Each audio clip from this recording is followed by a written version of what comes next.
Anything, Lee?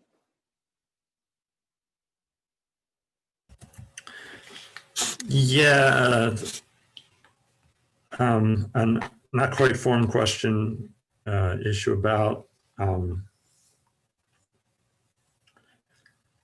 it's about transitioning from mind to no mind. From the question is,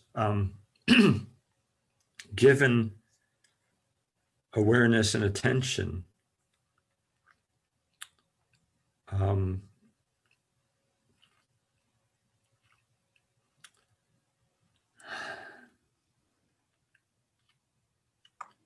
it seems that I'm unclear in my experience what's happening, and I'm hoping for some clarity or some insight. When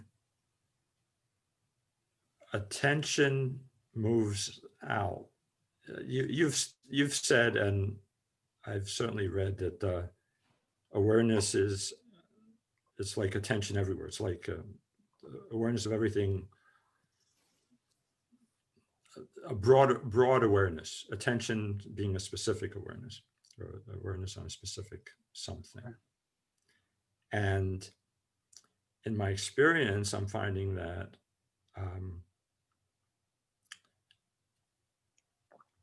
something grabs my attention, usually something inner, a vibration, a movement. I guess everything is inner at some point, but and then there's some discernment that this is a thing among others, or this is a thing. This vibration, it's not the all. It's not the ocean of consciousness. It's a thing in the ocean of consciousness. And then the mind kicks in, having defined a form. Now there's a name that gets attached to it, and immediately attention is on the thought about the thing, given its label, given its name, and then the resonance with the name, all the history, all the connotations and associations. Now I understand this thing. Of course, I understand that there is no thing. There's consciousness that is assuming these forms. Nonetheless, this contracted attention has taken off on the thoughts about the presumed things, and that's the world I'm living in most of the time. So trying to backtrace that, to go backwards, I can recognize attention landing on something. Where's the step? Where's the next? How does attention become unfixed?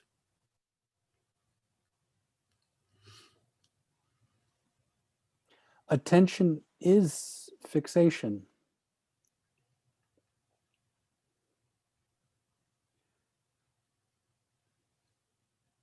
By its nature, by definition.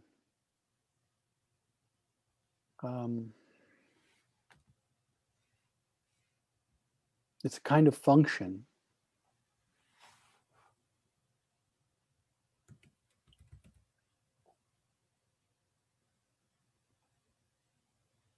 Intrinsic awareness, for want of a better word,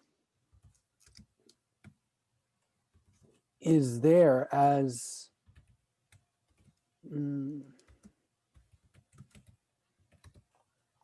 is ever present. I was tempted to say background awareness, but it's neither background nor foreground. It just is. It's always. You probably heard me use this analogy of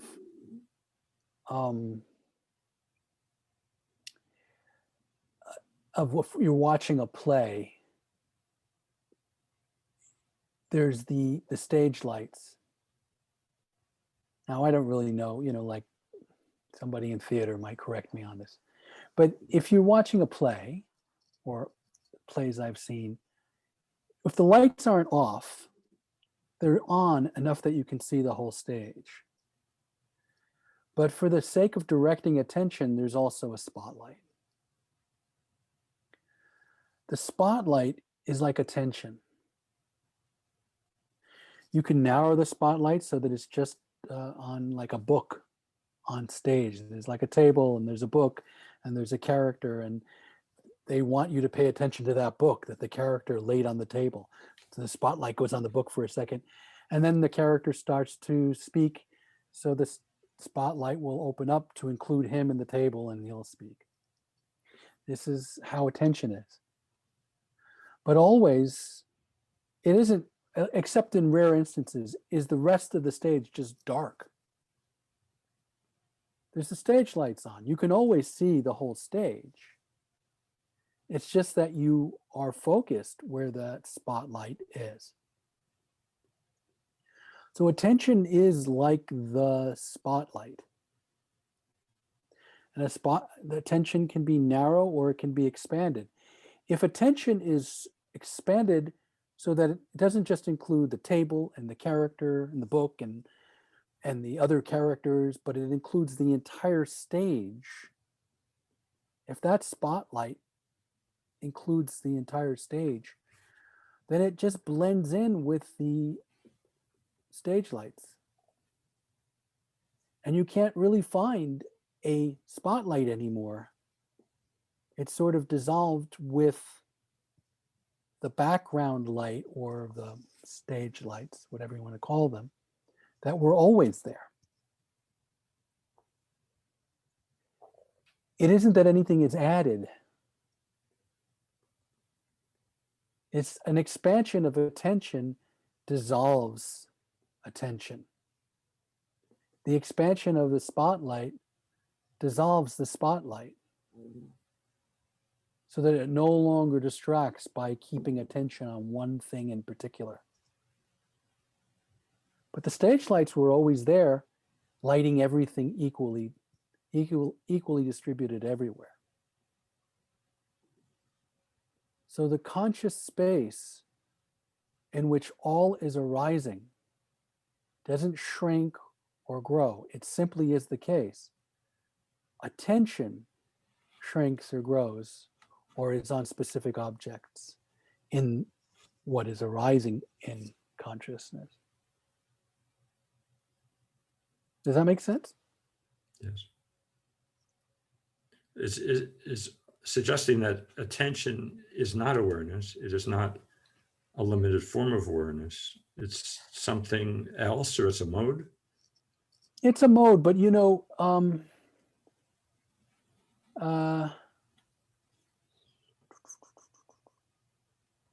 could call it a limited form of awareness, but it isn't awareness of itself. The source, I mean, it's like saying, is a wave the ocean? Yes and no. A wave isn't the ocean.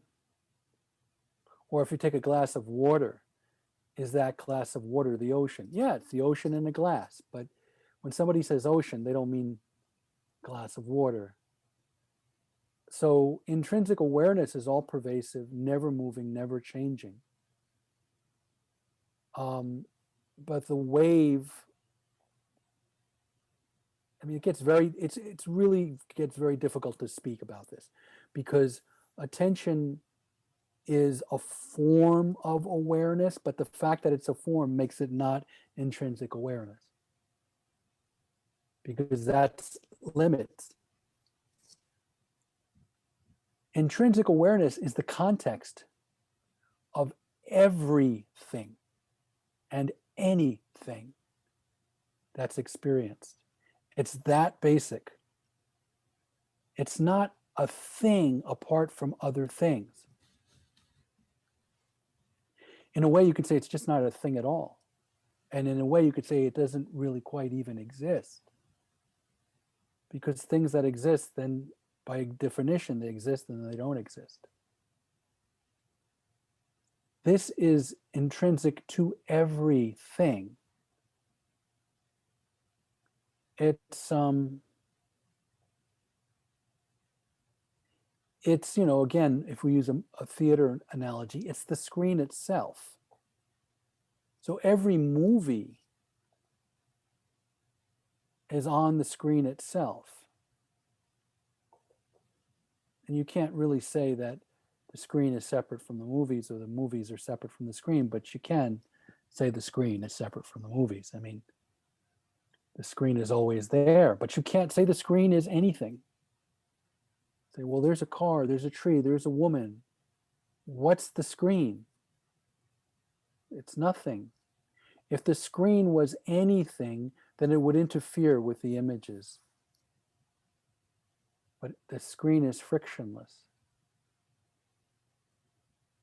I mean, these are metaphors.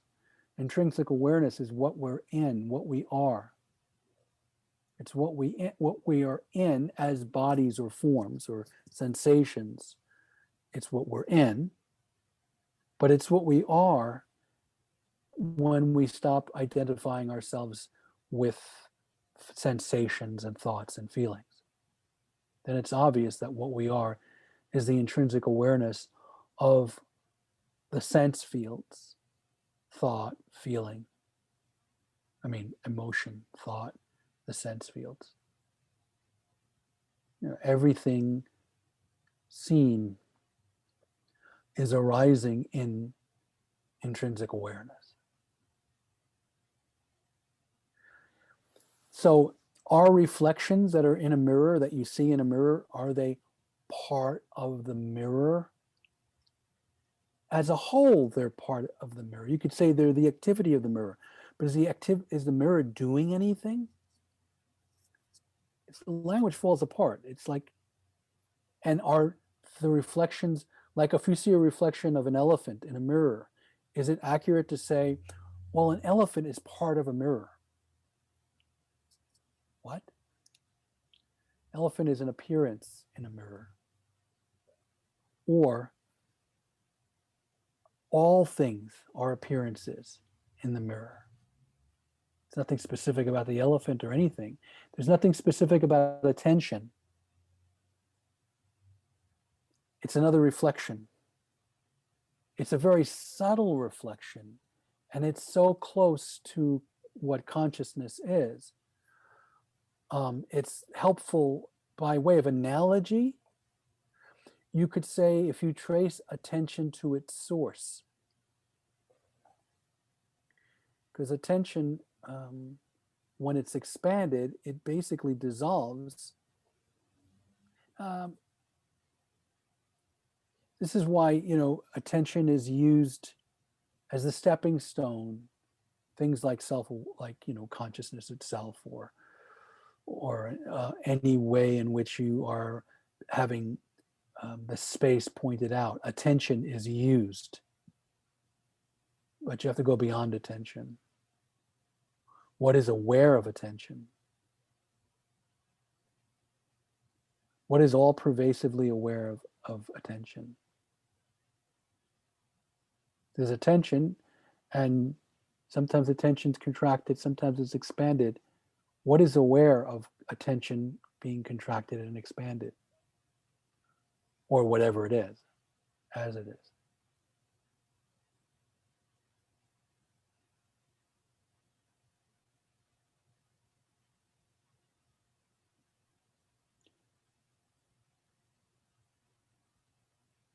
How is this landing for you, Lee? Yeah, good. I think I've been caught in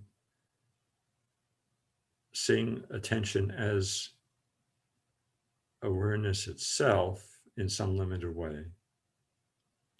I think it fits me better right now, at least, to not think that way. And you're suggesting that it's to say explicitly, it's another object on the screen. There you are. Even though subtle. I love the way you said that. You said something like, I think it's helpful or suits me to see it. Because, this is the thing, again, I avoid this verb to be, right? So attention is a limited form of consciousness or of intrinsic awareness, or attention is not a limited form of consciousness or awareness. I'd rather say there's a way in which it is and there's a way in which it's not. And that way you can see which way suits you at this particular point in your journey or in this moment for the sake of clarity. I can see how it helps to make things clear for me if I'm aware of the way in which it's an object of awareness and not awareness itself. Mhm.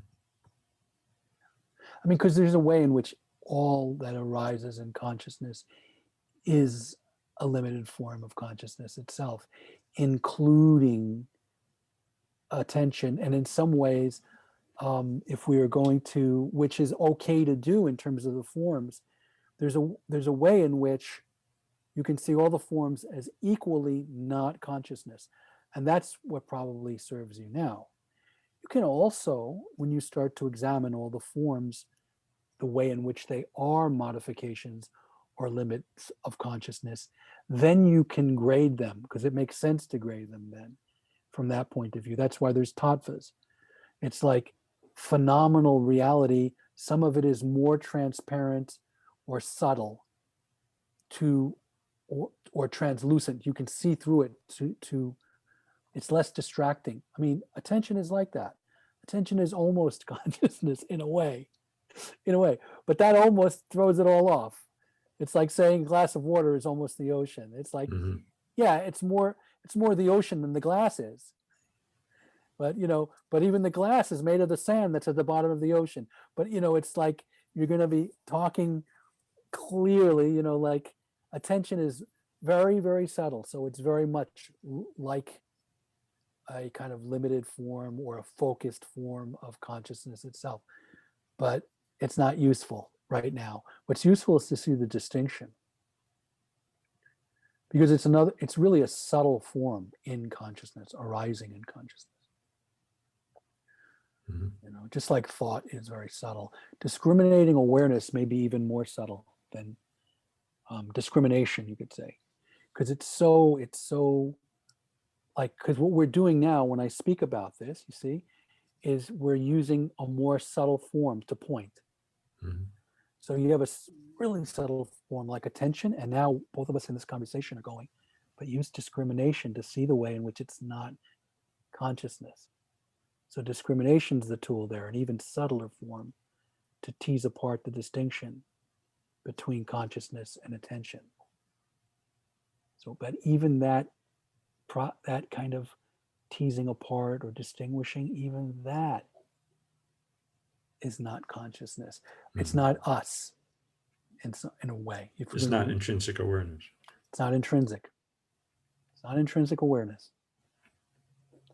Intrinsic awareness is, discrimination is not intrinsic awareness. Discrimination is a useful, this is where Ramana talks about the thorns, where he talks about he walks on the path and he has thorns in his feet, which are, concepts or objects that you become attached to. And you take a thorn, which is like discrimination, and you pluck out all the other thorns, but now you have that last thorn, which was the tool, and you recognize discrimination is also a subtle object. You're aware of discriminating, you're aware of distinguishing. That distinguishing, that separating is a useful tool. It's an object arising in consciousness, and then you're left with no discrimination, but no attachment, No attachment. no fixation, and no discrimination. But when fixation happens, then you got to take the discrimination out again. That's another thing. Take that thorn off the ground again and pluck out the.